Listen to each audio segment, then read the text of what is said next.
12 अप्रैल 2017 अफगानिस्तान। एक कमरे में एक ऐसी खुफिया मीटिंग हो रही थी जिसका मकसद सिर्फ और सिर्फ एक था, हिंदुस्तान की धरती को खून से लाल करना।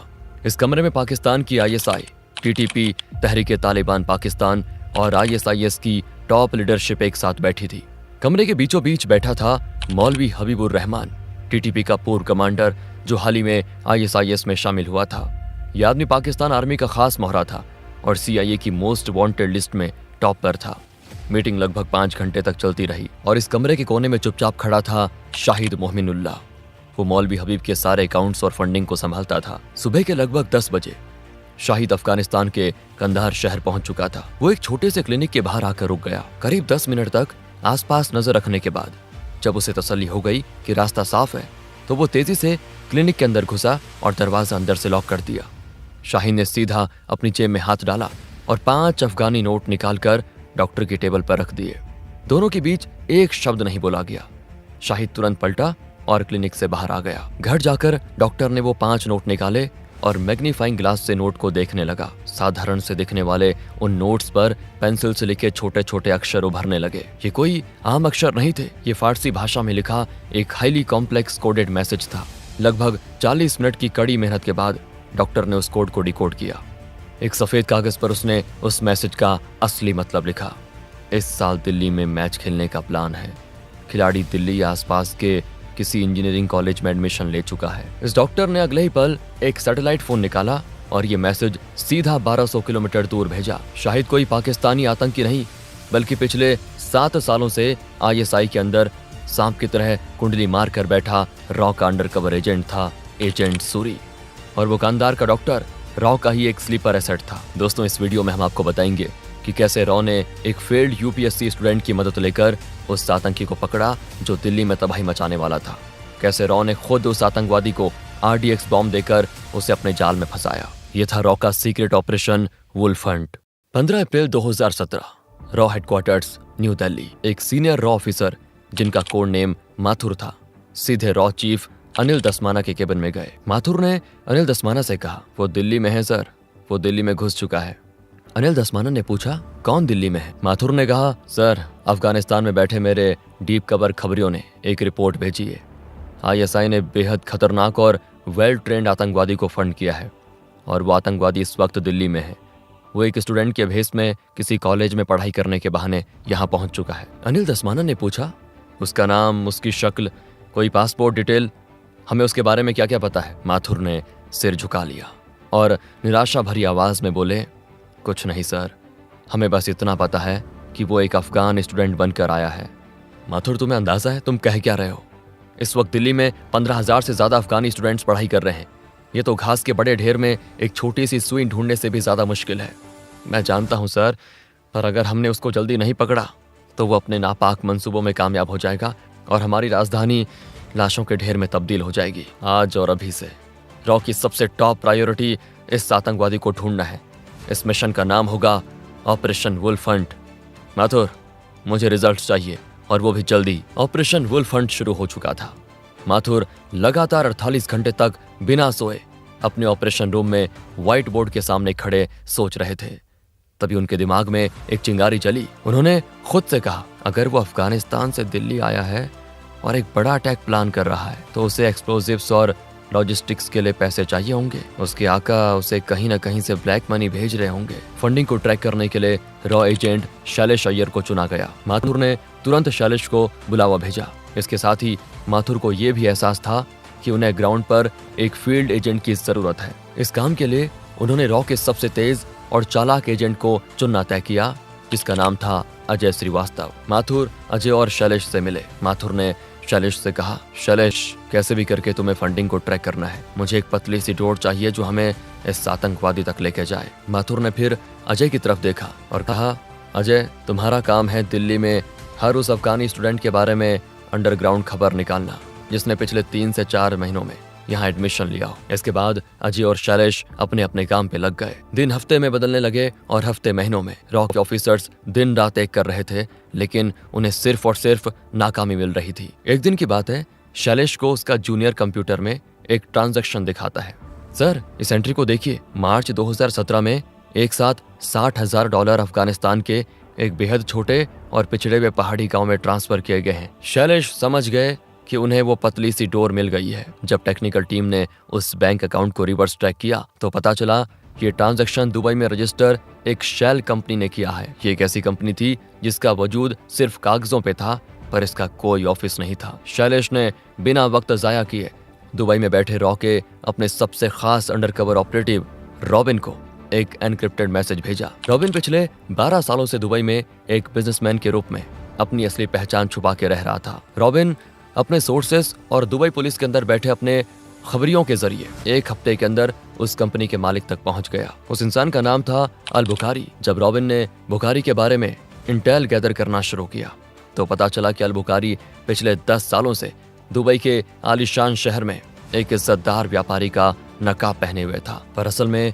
वो आईएसआई और टेररिस्ट्स का एक बहुत बड़ा फाइनेंसियर था। रॉबिन की लगातार निगरानी ने एक बेहद खास बात पकड़ ली थी। बुखारी को ब्रेन ट्यूमर था और इस बीमारी की वजह से वो हर हफ्ते दुबई के मशहूर राशिद हॉस्पिटल में अपना सिटी स्कैन और चेकअप करवाने जाता था। रॉबिन ने पता लगाया कि सिटी स्कैन वार्ड में एक इंडियन ओरिजिन की नर्स काम करती है। रॉबिन ने उस नर्स को अप्रोच किया, उसे इंडिया में एक सेफ फ्यूचर और एक बेहद ही अच्छी नौकरी देने का लालच किया, वो भी सरकारी। देशभक्ति और बेहतर भविष्य के लालच ने उस नर्स को रॉ का एसेट बना दिया। अगले हफ्ते जब बुखारी अपने बॉडीगार्ड्स के साथ राशिद हॉस्पिटल पहुंचा तो वार्ड के अंदर उसने अपने सारे मेटल के आइटम्स, अपना वॉलेट और अपना हाई एंड एनक्रिप्टेड फोन उस नर्स की ट्रे में रख दिया। बुखारी सिटी स्कैन मशीन के अंदर लेट गया और जैसे ही मशीन की आवाज चालू हुई उस नर्स ने सफाई से बुखारी का फोन गायब कर दिया और एक डमी फोन वहां पे रखा और पिछले दरवाजे से हॉस्पिटल से निकल गई। वो सीधे दुबई में मौजूद रॉ के एक सेफ हाउस पहुंची जहां रॉबिन उसका इंतजार कर रहा था। अगले 24 घंटे के अंदर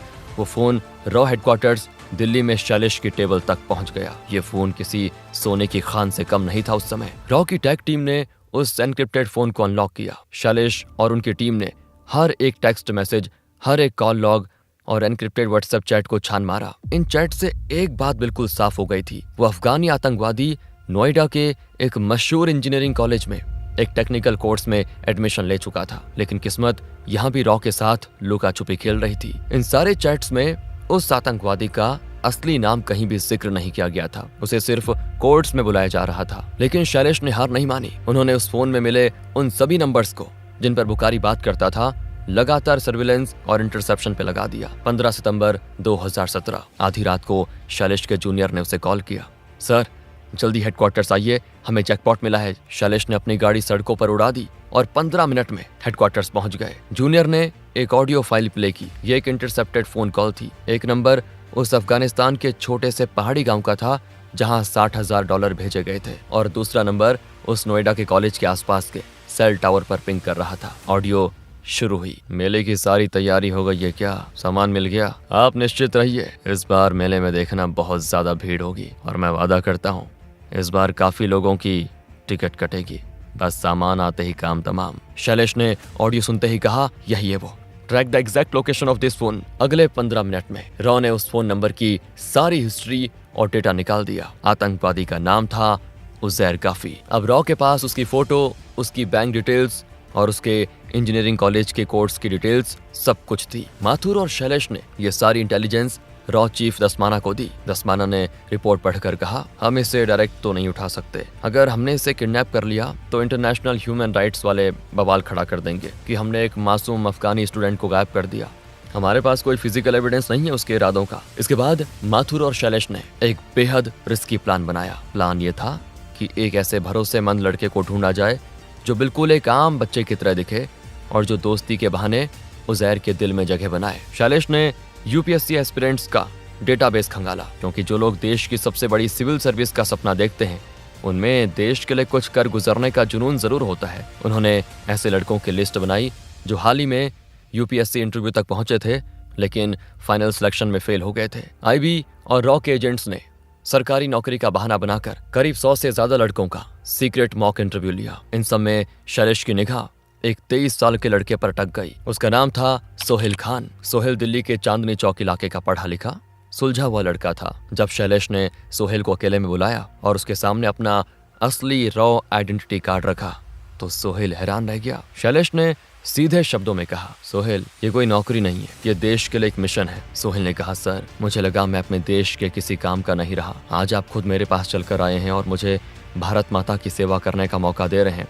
बताइए ना, मुझे क्या करना है? सोहेल के इस जज्बे ने शैलेश के दिल को जीत लिया। शैलेश ने सोहेल को पूरा प्लान बताया। अक्टूबर 2017, नोएडा का वो मशहूर इंजीनियरिंग कॉलेज। एडमिशन बंद हुए महीनों बीत चुके थे जब शैलेश एक लोकल गार्डियन बनकर सोहेल को कॉलेज लेकर गए, लेकिन प्रिंसिपल ने एडमिशन करने से मना कर दिया। शैलेश फिर कहते हैं, प्रिंसिपल साहब, मुझे पता है कि पिछले साल आपके कॉलेज के हॉस्टल से एक बहुत बड़ा ड्रग रैकेट पकड़ा गया था और वो पुलिस फाइल आज भी दबी हुई है।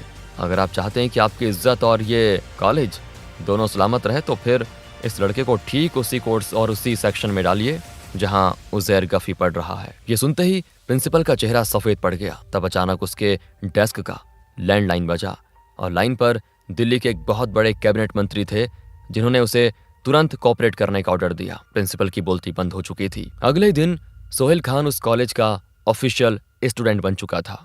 सोहेल का काम था उजैर से दोस्ती बढ़ाना। उजैर जो पिछले कई महीनों से एक अनजान शहर में अकेला फील कर रहा था, उसे सोहेल जैसा एक लोकल और मददगार लड़का बहुत पसंद आया। सोहेल उसे कॉलेज की पढ़ाई में मदद करता, कभी अपने घर का बना खाना खिलाता। कुछ हफ्तों के बाद एक दिन कैंटीन में चाय पीते हुए उजैर ने सोहेल से कहा, भाईजान, मैं इस हॉस्टल के बेकार माहौल से तंग आ चुका हूँ। तुम तो दिल्ली के हो, मुझे लाजपत नगर जैसी किसी अच्छी जगह पे कोई कमरा दिलवा दो ना। सोहेल बोला, अरे उजैर भाई, इसमें कौन सी बड़ी बात है? अरे मैं आज ही आपके लिए एक बेहतरीन कमरा ढूंढवाता हूँ। सोहेल ने तुरंत ये खबर शैलेश और अजय को पास कर दी। अजय ने लाजपत नगर में एक ऐसा स्पेशल कमरा चुना जो हर तरफ से रॉ और दिल्ली पुलिस की निगरानी में रखा जा सके। उस कमरे की सड़क पर आने जाने वाले भाजी वालों से लेकर पास की चाय की टपरी वाले तक सभी के सभी आम भेस में अंडर कवर सिक्योरिटी फोर्सेस थे। उजैर को वो कमरा बड़ा पसंद आया। कमरे में आते ही उजैर अपने मंसूबों की आखिरी स्टेज पे पहुंच गया। रॉ के इंटरसेप्टर्स ने एक बार फिर उजैर की अपने आकाओं के साथ कॉल रिकॉर्ड की। इस बार उसने कहा, मैंने मेले के लिए 3 टारगेट सेट किए हैं, IGI airport, Ansal plaza mall और एक बड़ी मार्केट। इनमें से किसी भी जगह हम बहुत बड़ा नुकसान कर सकते हैं, बस मुझे उस सामान की डिलीवरी दे दो। ये सुनते ही शैलेश ने एक शातिर चाल चली। 2 दिसंबर 2017, कमरे में सोहेल और उजैर बैठे बातें कर रहे थे। सोहेल ने अपने प्लान के मुताबिक चेहरे पे गुस्सा लाते हुए कहा, भाईजान, मेरे जहन में आज भी आग लगी है। 2002 के दंगों में इन जालिमों ने मेरे मामू जान को जिंदा जला दिया था और इस नामुराद सिस्टम ने हमें आज तक इंसाफ नहीं दिया। मेरा खून खौलता है जब मैं इन लोगों को खुशी से जीते हुए देखता हूँ। सोहेल के अंदर ऐसी आग और सिस्टम के खिलाफ नफरत देखकर उजैर के अंदर का आतंकवादी जाग उठा। उसने सोहेल के कंधे पर हाथ रखते हुए कहा, सोहेल, जहाँ इंसाफ नहीं मिलता ना, वहाँ इंसाफ छीना जाता है। खून का बदला सिर्फ खून से लिया जाता है। अगर तुम्हारे अंदर थोड़ी सी भी हिम्मत है तो तुम मुझे बस कहीं से बॉम्ब का इंतजाम करवा दो। बदला कैसे लेना है वो मैं तुम्हें दिखाऊंगा। सोहेल ने हैरानी का नाटक करते हुए कहा, भाईजान, मैं बॉम्ब कहाँ से लाऊंगा? हाँ, मेरा एक चाचा है, वो पुरानी दिल्ली में कुछ ऐसे अंडरवर्ल्ड के लोगों को जानते हैं जो ये सब स्मगलिंग करते हैं। मैं उनसे बात करके देखता हूँ। मछली पूरी तरह कांटे में फंस चुकी थी। सोहेल वहां से निकला और शैलेश को ये खबर देता है। शैलेश ने सीधा DRDO के टॉप मिलिट्री साइंटिस्ट्स को कॉल किया। उन्होंने DRDO से स्पेशली एक RDX बॉम्ब बनाने को कहा। कुछ ही दिनों में वो बॉम्ब रॉ के पास पहुंच गया। 12 दिसंबर 2017, सुबह का वक्त था। दिल्ली के खुफिया सेफ हाउस में शैलेश, अजय और सोहेल तीनों मौजूद थे। शैलेश ने एक काले रंग का भारी स्पोर्ट बैग सोहेल के हाथ में दिया। बैग को लेकर सोहेल उजैर के कमरे की तरफ बढ़ रहा था। उसके ठीक पीछे थोड़ी दूरी पर अजय और 30 से ज्यादा दिल्ली पुलिस के black cat commandos civil dress में पूरे इलाके को घेर चुके थे। जैसे ही सोहेल कमरे में घुसा, उजैर की आंखें बैग पर टिक गई। सामान लाया?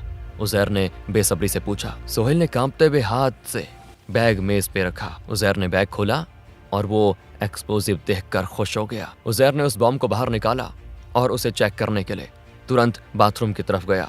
सोहेल पलक झपकते ही कमरे के दरवाजे से बाहर निकल गया। सोहेल के बाहर आते ही अजय ने इशारा किया और कमांडोज ने कमरे में धावा बोल दिया। लेकिन उजैर एक ट्रेंड आतंकवादी था। उसने बाथरूम की खिड़की से कमांडोज को देख लिया था। जैसे ही कमांडोज दरवाजे से घुसे, उजैर बाथरूम की छोटी सी खिड़की का शीशा तोड़कर उस बैग के साथ कूद गया और अजय जो दरवाजे पर थे उन्होंने चिल्लाकर कहा, अरे वो भाग गया, उसे पीछे से पकड़ो।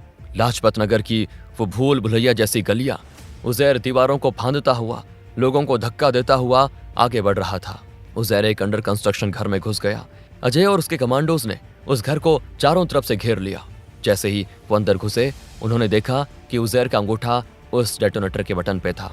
देखो, आगे मत बढ़ना वरना सब राख हो जाएगा, बता रहा हूँ। उजैर गुस्से और खौफ से चिल्ला रहा था। उजैर को लगा अब कोई चारा नहीं बचा है। उसने आंख बंद करके बटन दबा दिया, पर कुछ नहीं फटा, कोई धमाका नहीं हुआ। उजैर ने हैरान होकर बॉम्ब को देखा और अजय ने उजैर को जोर का मुक्का मारा। धमाका सुनना था ना तुझे? ये ले। दरअसल वो बॉम्ब दिखने में, वजन में और केमिकल स्ट्रक्चर में बिल्कुल असली बॉम्ब जैसा था, लेकिन उसकी वायरिंग इस तरह से की गई थी कि उसका ट्रिगर और डेटोनेटर पूरी तरह डेड था। वो एक डमी आरडीएक्स था। उजैर को वहीं पे अरेस्ट कर लिया गया। ऑपरेशन वुल्फ हंट खत्म हो चुका था, सफल हो चुका था। रॉ ने एक अनजान आतंकवादी को उसके ही जाल में फंसाकर उसे रंगे हाथों पकड़ लिया। उजैर से ऐसी सख्त पूछताछ हुई कि उसने अपने सारे मास्टर्स के नाम उगल दिए। भारत ने ये सारी इंटेलिजेंस CIA और अमेरिकन फोर्सेस के साथ शेयर की। इस इंटेल के बेस पर US फोर्स ने अफगानिस्तान के उन पहाड़ी इलाकों में उन आतंकवादी कैंप्स पर सर्जिकल स्ट्राइक्स की और उन सभी आतंकवादियों को उनकी सही जगह जहन्नुम पहुंचा दिया। वहीं सोहेल खान की इस साहस और बहादुरी को देखते हुए भारत सरकार ने उसे स्पेशल कोटा के तहत वही इज्जत की नौकरी दी जिसका उसने सपना देखा था। वो अपने देश के लिए एक असली हीरो बन गया। दोस्तों, अगर आपको वीडियो पसंद आई हो तो एक लाइक जरूर कीजिएगा, और अगर ऐसी इंटरेस्टिंग वीडियोस देखना चाहते हैं तो चैनल को सब्सक्राइब करना ना भूलें। मिलते हैं अगली वीडियो में, तब तक के लिए जय हिंद, जय भारत।